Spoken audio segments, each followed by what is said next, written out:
আপনার ফুল পারুম। তো এই যে দেখো এটা নিয়ে আনিছি একটা বাটির মতো গামলারই ছোট।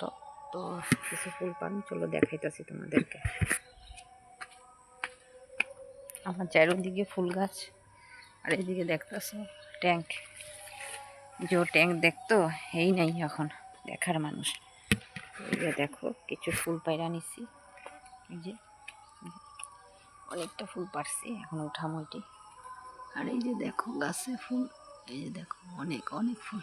তো চলো ফুলগুলি উঠে আনি, ফুলের বড়া বানাবো। সাজনা তো ধরেন না, যখন ফুলগুলি বড়া করে খাই, কোনোটা নষ্ট করে লাভ নাই। ফুলের বহুত ফুল এরকম তোমার ঝরা ঝরা পড়ছে, আজকে কই না ঝরতে দিব না, আমি পায়রা নিব, পায়রা বড়া খাম, খুব টেস্ট লাগে কিন্তু। এই যে তো বাকিটা পরে দেখাইতেছি তোমাদের। এই যে দেখো কতগুলি সাজনা ফুল পায়রা আনছি, ভূতগুলি। আসলে এই সাজনা ফুলগুলি তোমার বছরে 2 বার ধরে গেছে, আর ফুল আস্তে আস্তে সাজনা ধরে নাই যখন, আমি কই না কিছু পায়রা বড়া খাম। এই যে দেখো আর কয়েকটা সাজনা পাতা নিয়ে আসি, এটা কিন্তু শরীরের লেগে খুব ভালো, হার্টের লেগে ক্যালসিয়াম অনেক কিছু। তো আজকের মতন এতটুকু, টাটা।